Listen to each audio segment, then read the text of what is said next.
الله وبركاته.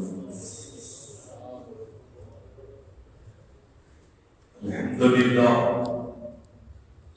لله رب العالمين والعاقبة للمتقين والصلاة والسلام على سيد المرسلين. أما بعد، أعوذ بالله من الشيطان الرجيم. بسم الله الرحمن الرحيم.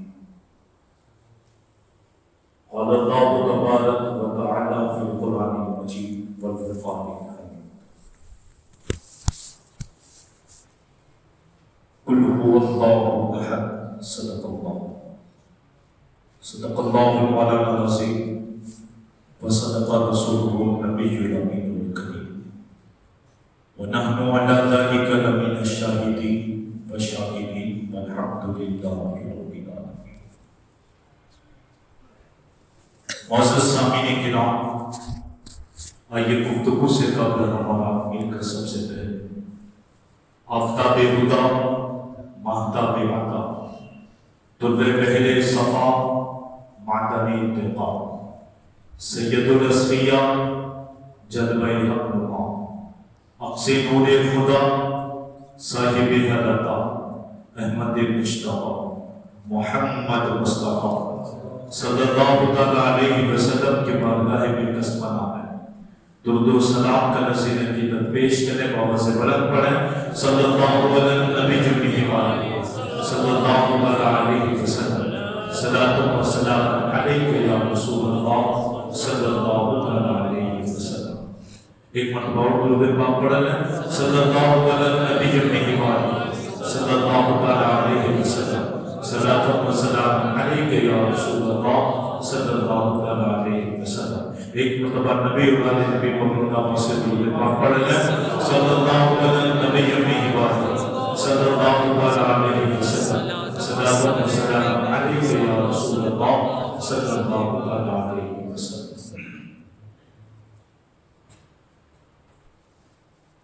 میرے پیر و مرشد حضور شیخ الاسلام والمسلمین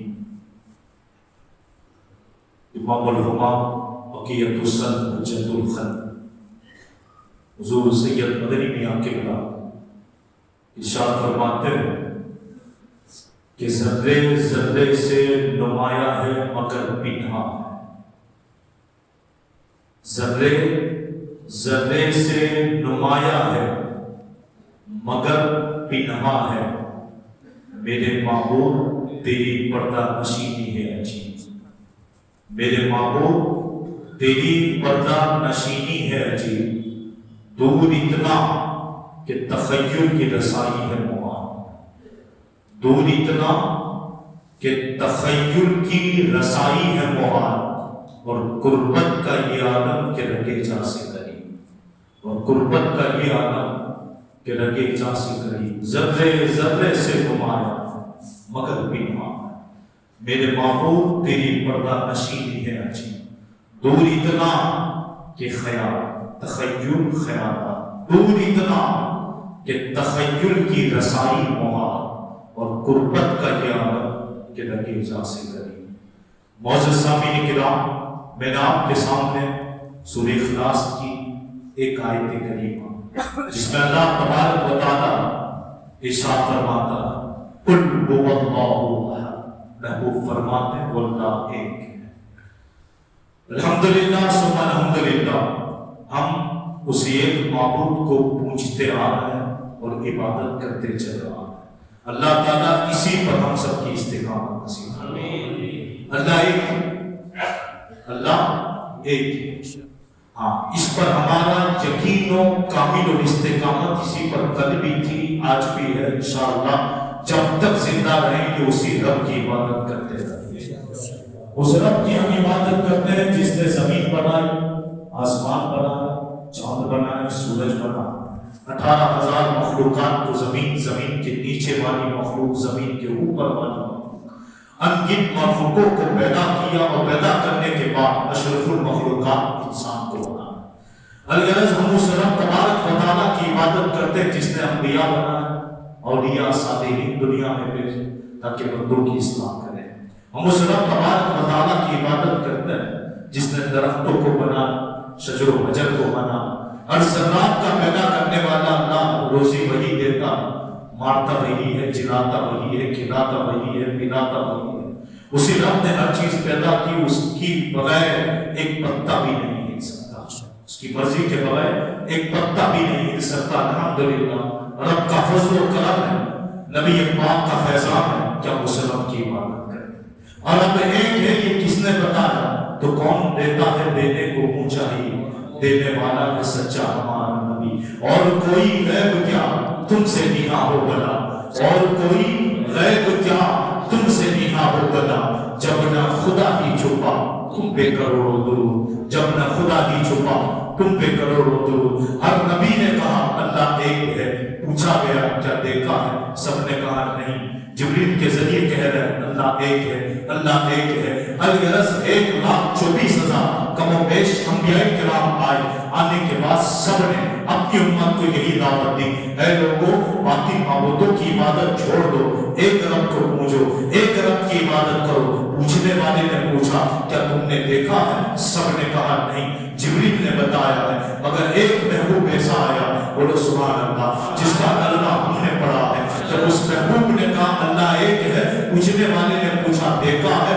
کہا ہاں ہاں، ما زاغ البصر وما طغى، اپنی آنکھوں کی نگاہوں سے شب معراج کی رات دیکھ کر آیا ہوں۔ سب نے کہا جبریل نے بتایا ہے، ہمارا محبوب تو وہ محبوب تھا جو دیکھ کر آیا ہے۔ اور پھر کہا تھا لوگوں مان لو اللہ ایک ہے، الحمدللہ اس رب کو ہم مانتے ہیں اور اس رب کی ہم عبادت کرتے ہیں۔ معزز سامعین کرام، ملکی حالات اور یہ جو فتنوں کا دور جو چل رہا ہے، اس سے سب کوئی واقف ہے، ہر کسی کی نظر سے یہ اخبارات چل رہے ہیں، مگر یاد رکھنا کبھی بھی اپنی استقامت میں، کبھی بھی اپنے استقلال کے اندر اپنے قدموں میں آہٹ نہ آنے دینا، مضبوطی کے ساتھ جدت پہاڑ کے جیسا کھڑے ہو کر بس یہی کہنا کہ ہم کل بھی ایک رب کی عبادت کرتے تھے، آج بھی کرتے ہیں، اور اپنے بچوں کو بھی یہ کہہ کر جائیں گے کہ لوگوں سنو اللہ ایک ہے، جو جسم و جسمانیات سے پاک ہے، جو مکان و مکانیات سے پاک ہے، آنکھ سے پاک ہے مگر دیکھ رہا ہے، کان سے پاک ہے مگر سن رہا ہے، زبانوں سے پاک ہے مگر بول رہا ہے۔ یعنی وہ تمام چیزیں جو ہم میں پائی جاتی ہیں، یہ تمام چیزوں سے اللہ تبارک و تعالیٰ پاک ہے،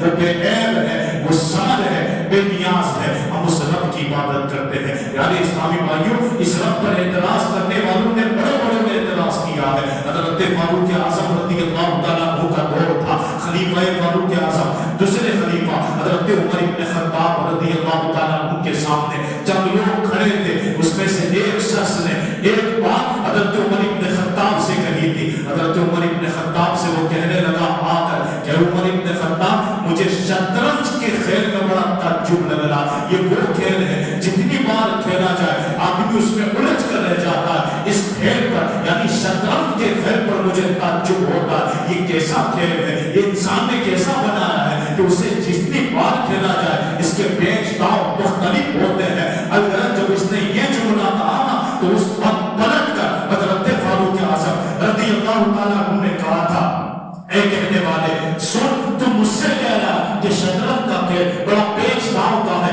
بڑا تعجب خیز ہے، مجھے اس کھیل پر تعجب ہوتا ہے۔ حضرت فاروق اعظم کہہ رہے ہیں کہ سن، مجھے اللہ تبارک و تعالیٰ نے جو انسانوں کی شکلیں اور چہرے بنائے ہیں اس پر تعجب ہے کہ ان چہروں میں سب کی آنکھیں دو ہے، کان دو ہے، ناک ایک ہے، مگر سب کے چہرے کی نوعیت اور دیکھنے کا انداز اور ان کے چہروں کی نوعیت الگ الگ ہے۔ ہر کوئی اپنے بیٹے کو پہچان لیتا ہے، حالانکہ دیکھا جائے تو آنکھیں دو ہے، کان دو ہے، ناک ایک ہے، مگر چہرہ الگ الگ ہے، مختلف ہے۔ تجھے شطرنج پر تعجب ہے، مجھے اللہ تبارک و تعالیٰ نے جو انسانوں کے چہرے بنائے ہیں اس پر تعجب ہے۔ یہ وہ جملہ تھا جو پوری دنیا کو جھنجھوڑ رہا تھا اور جھنجھوڑ کر کہہ رہا تھا لوگوں ابھی بھی وقت ہے کہ اس رب کی عبادت کی طرف آ جاؤ جس نے پوری کائنات کو پیدا کیا۔ یعنی آپ نے یہ کہہ کر پوری دنیا کو جھنجھوڑ دیا۔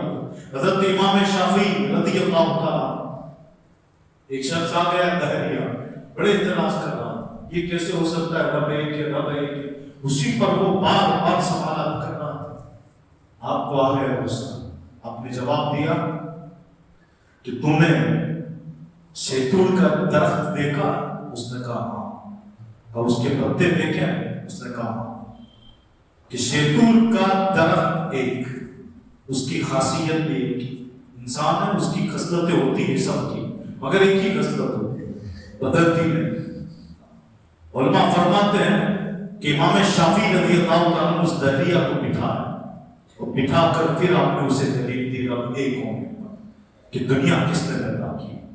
فرماتے ہیں شیطور کا درخت دیکھا، اس نے کہا، آپ نے فرمایا اس کے پتے دیکھیں، کہا کون کون کھاتا ہے؟ سارے جانور کھاتے ہیں۔ آپ نے کہا کہ اسی شیطور کے درخت کے پتے کو جب بکری کھاتی ہے نا تو دودھ بنتا، اور اسی شیطور کے پتے سے شہد کی مکھی اس کا رس چوستی ہے تو شہد بنتا ہے۔ اور یہی شیطور کے درخت کے پتے اگر ہرن کھا لے نا تو مشک بنتا ہے۔ کیا بنتا ہے؟ وہ دہلیہ سننے لگا۔ آپ نے اس سے سوال کیا، درخت شیطور کا پتے کہ اس کی صفت ایک ہونی چاہیے، مگر کیا بات ہے کہ جب بکری کھاتی ہے تو دودھ پیدا ہوتا ہے، اور جب شہد کی مکھی چوستی ہے تو شہد پیدا ہوتا ہے، اور جب ہرن کھاتی ہے تو مشک بنتا ہے۔ وجہ کیا؟ خاصیت ایک ہے، مگر ایک خاصیت کے اندر یہ جو مختلف خصوصیات جس نے پیدا کی نا وہ رب ہے جو ایک ہے، اور جس نے پوری کائنات کو پیدا کیا۔ اس دہلیہ نے جب یہ بات سنی نا وہ تعجب میں آیا۔ حضرت مولائی کائنات تو فرماتے انسان اپنے وجود پر غور کرے، اپنے وجود پر۔ یہ ساری باتیں میں اس لیے بھی کر رہا ہوں نا تاکہ آپ کو پتا لگے کہ کس رب نے ہمیں پیدا کیا، کس رب نے ہمیں پیدا۔ شکر کرنے کے موقع بہت زیادہ، آنکھ نعمت، ہاتھ نعمت، ناک نعمت، یہ سانس کا اندر جانا نعمت، سانس کا باہر آ جانا نعمت، کیونکہ اندر والی سانس اگر باہر نہ آئے تب بھی انسان انتقال کر جائے، اور باہر والی سانس اگر اندر نہ جائے تب بھی انسان انتقال کر جائے۔ یہ جو اندر جا رہی ہے اور باہر آ رہی ہے یہ بھی رب کا فضل ہے کہ تم سانس لے رہے ہو۔ اگر ہر سانس کا رب تبارک و تعالیٰ کا شکر ادا کرو پھر بھی کم ہے، مگر یہاں حال یہ ہے کہ مسجد ویران پڑی ہوئی ہے۔ آج سارا معاملہ مسجدوں کو ٹارگیٹ بنایا ہے، سارا معاملہ اس پر، مگر ایک بات میں آپ سے بھی پوچھنا چاہتا ہوں، آپ سے بھی، کہ ایک شاہی کوٹ مسجد، میں اپنی مسجد کی مثال دے رہا ہوں، ایک مسجد شاہی کوٹ، ہمارے اکابروں کا حال یہ تھا، پہلے مسجد کی اہمیت سمجھ رہے ہیں، ہمارے اکابروں کا حال یہ تھا، اور ایک زیب عالمگیر رحمت اللہ علیہ بہت بڑے بزرگ گزرے اور وقت کے بادشاہ بھی تھے، مغلیہ خاندان کے، عظیم کارنامہ آپ نے انجام دیا، اور زیب عالمگیر رحمت اللہ علیہ ایک دن عید کی نماز تھی، آپ لیٹ ہو گئے، لیٹ ہوئے نا تو ہوا یہ کہ آپ مسجد میں دیری سے آئے۔ جب مسجد میں دیری سے آئے، مسجد کی اہمیت ان کی نظروں میں کیا تھی اور آج ہم نے کیا بنایا؟ جب وہ دیر سے آئے نا تو ان کو جگہ جہاں لوگ جوتے اور چپل رکھتے ہیں نا وہاں بھی وقت کا عظیم بادشاہ، جب لوگوں نے دیکھا نا تو اٹھنا شروع کر دیا، جگہ دے دی، لوگ اٹھتے گئے، جگہ دے دی، تو آپ نے آخری سب سے جہاں آپ کو جگہ ملی تھی نا وہاں سے آواز دی تھی، لوگوں بیٹھ جاؤ، یہ کسی بادشاہ کا دربار نہیں ہے، یہ بے نیاز اللہ الصمد کی بارگاہ ہے، یہ بے نیاز کی بارگاہ، بیٹھ جاؤ، یہاں بادشاہ و گدا، بادشاہ و وزیر، بادشاہ و فقیر ایک ہی سب میں کھڑے ہیں، اگر جو رات میں آئے گا تاخیر سے آئے گا، جہاں جگہ ملے گی وہیں بیٹھے گا، میں تاخیر سے آیا مجھے یہاں جگہ ملی میں یہی بیٹھوں گا، میں یہی بیٹھوں گا، آپ بیٹھ گئے اور پوری قوم کو کہہ گئے یہ مسجد ہے، اس کی اہمیت کو سمجھو، یہاں چلا کر یہاں زور زور سے باتیں نہیں کی جاتی، یہ مسجد ہے، یہ رب کا گھر ہے، اس کی اہمیت سے یہ خالی کرنے کی جگہ نہیں تھی۔ آج سے 50 سال پہلے وقت کا ڈاکٹر، وقت کا پروفیسر علامہ اقبال اپنی فکروں کو بیان کرتے ہوئے یہ لکھ کر گیا تھا کہ مسجد تو بنا لی شب بھر میں ایمان کی حرارت والوں نے، مسجد تو بنا لی شب بھر میں ایمان کی حرارت والوں نے، من اپنا پرانا پاپی تھا برسوں میں نمازی بن نہ سکا، من اپنا پرانا پاپی تھا برسوں میں نمازی بن نہ سکا، تو میں بات کروں اتنی وسیع چوڑی مسجد، اتنی وسیع اور عریض مسجد جس کی ایک صف میں 105 سے لے کر 110 آدمی آ جاتے ہو اور اس کی صفوں کی تعداد گویا کہ 20 سے زیادہ ہو. آپ ذرا سوچے تو صحیح، اس کے قرب و جمان میں رہنے والے گھروں کی تعداد 1000 سے زائد ہو، مگر صفوں کا عالم یہ ہو کہ فجر سے لے کر عشاء تک ایک صف بھی مکمل نہ ہوتی ہو. یہ تو طلبہ کا احسان ہے مدرسے میں پڑھنے والے کہ وہ اگر آ جاتے ہیں تو عشاء میں 1.5 سے 2 صف مکمل ہو جاتی ہے. اگر وہ نہ آئے تو افسوسناک بات یہ ہو جائے گی کہ ایک صف بھی مکمل نہیں ہوتی. اور پھر بات یہ ہے کہ ہم لوگ بازار میں بیٹھ کر تفسیر کریں کہ مسجد کی حفاظت کس انداز سے کی جائے. ابھی آپ ذرا سوچو تو صحیح، جس مسجد کو تمہارے کافی داداؤں نے بنوائی تھی اسے آباد نہ کر سکے، بچاؤ گے کیسے؟ آباد نہ کر سکے بچاؤ گے کیسے؟ 800 گھر والے سو رہے ہیں، 800-900 گھر والے سو رہے ہیں. 800-900 گھر ہمیں کب یاد آتے ہیں؟ پتہ ہے بڑی ماں ہے، اس کا لسٹ نکلتا ہے گھر کتنے تب پتہ چلتا ہے 900 گھر ہے ہمارے گھر پر. مگر یہ 900 گھر والے مسجد میں دکھتے ہی مسجد میں دکھتے ہی نہیں. ہاں بازاروں میں اگر دکانیں تلاش کر لی جائے تو بے شمار ہے، مگر مسجدیں خالی ہیں، مسجدیں ویران ہیں. اس بات پر بھی غور کرنا، اس بات پر بھی غور کرنا. شاہ جہاں نے طاؤس بنایا تھا، بلقیس نے جو بنایا تھا تخت، ایسا طاؤس اس نے بھی بنایا تھا، اس نے بھی بنایا تھا. اتنا بڑا تخت بنایا اور تخت بنا کر جب اس کا ابتدائی پروگرام رکھا اس نے اٹھاکر اس کی پٹی کاٹی جائے، ربن کاٹی جائے، تو اس نے کیا کیا؟ پورے ہندوستان سے ایک سے ایک بڑے بڑے انجینئر اس نے بلوائے تھے، مہمان خصوصی سب آئے. آنے کے بعد مہمان بنے، اتفاق کی ہوا اثر کا ہوا، تقریب لگی، عوام کھڑی تھی، انجینئر بھی کھڑے ہیں پہلی سب کے اندر، اور تخت طاؤس بنا ہوا پڑا. لوگ دیکھ کر تعجب کر رہے ہیں، باتیں بھی کر رہے ہیں، ایسا تخت تو ہم نے دیکھا ہی ہے. شاہ جہاں نے کیا کیا؟ اوپر چڑھا، تخت پہ چڑھنے لگا. چڑھتے جب آخری سینے تک چڑھا تخت کی تو اس نے وضو کا لوٹا منگوایا، پانی لاؤ، وضو کے لیے پانی لایا دیا گیا تخت کے اوپر. شاہ جہاں نے اوپر ہی وضو کرنا شروع کر دیا.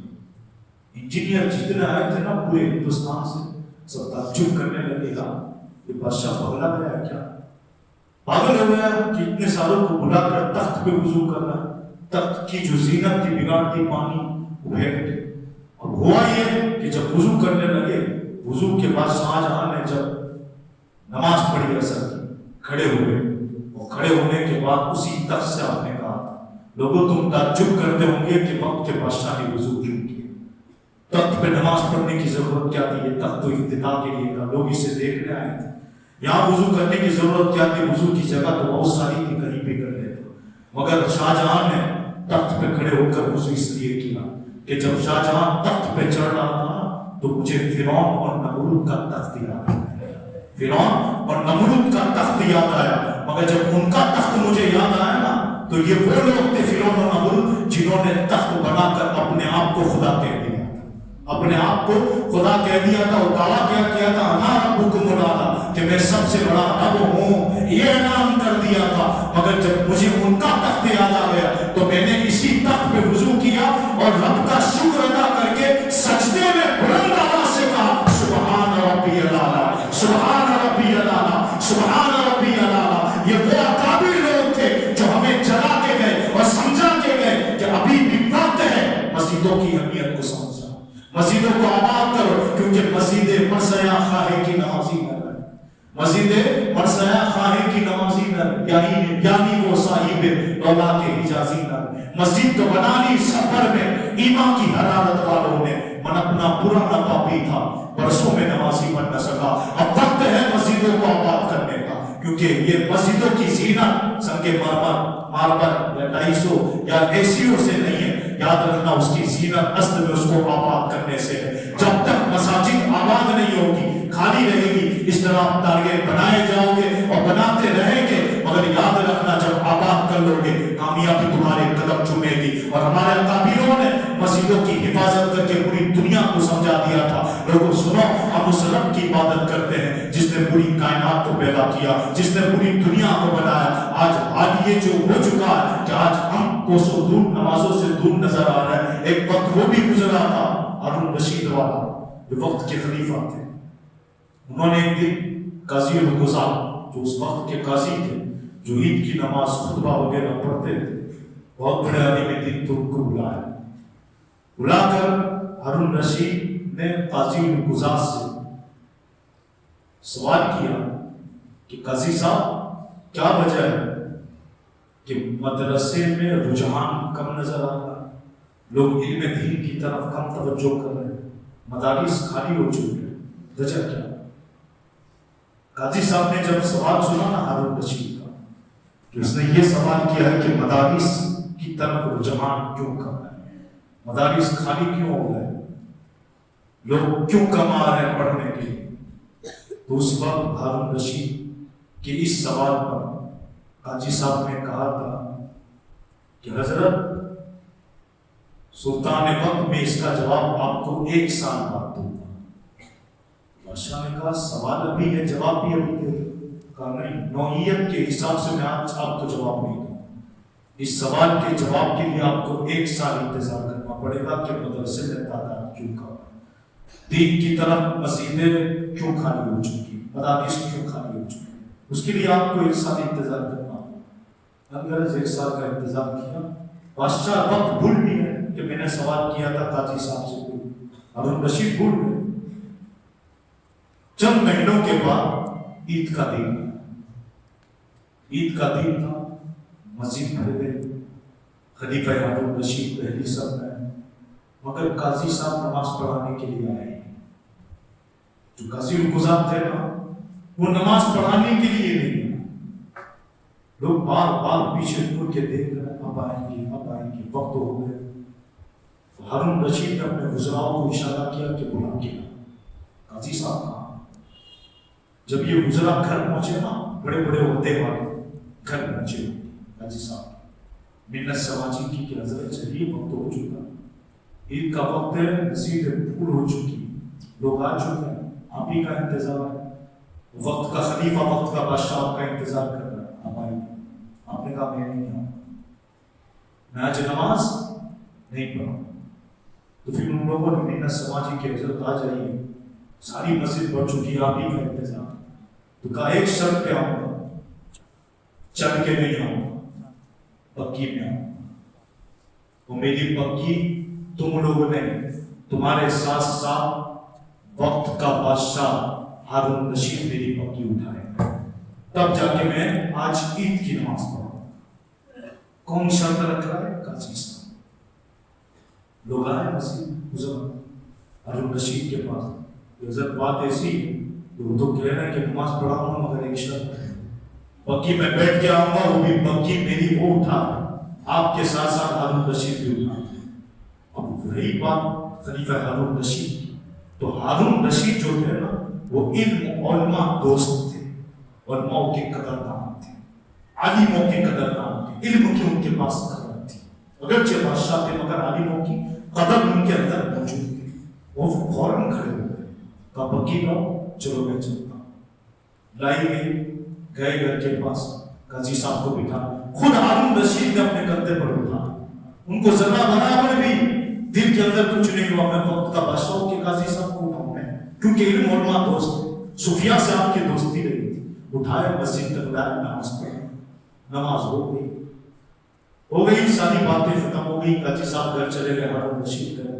ایک دن چند دنوں کے بعد ہارون رشید نے قاضی القضاء کو اپنے گھر بلانے کے بعد قاضی صاحب سے کہنے لگے، قاضی صاحب آج مدارس اسلامیہ اور مسجدوں کا یہ حال ہے کہ پھول ہو چکی، مدرسے بڑھ چکے، مساجد بڑھ چکی، مسجدیں بھی بڑھ چکی، مدرسوں میں چٹائیوں پر بیٹھنے والوں میں اگر ایک غریب بچے کا نام ہے تو ہارون رشید کا بچہ بھی چٹائی پہ بیٹھ کے پڑھ رہا، جگہ کم پڑ رہی ہے پڑھنے کے لیے، مدارس میں جگہ کم ہے، وزراء کے بچے اسی چٹائی پہ بیٹھ کے پڑھ رہے ہیں۔ حضرت اس کی توسیع، اس کی وسیع اور اس کو بڑھانے کے لیے کوئی مشورہ دو۔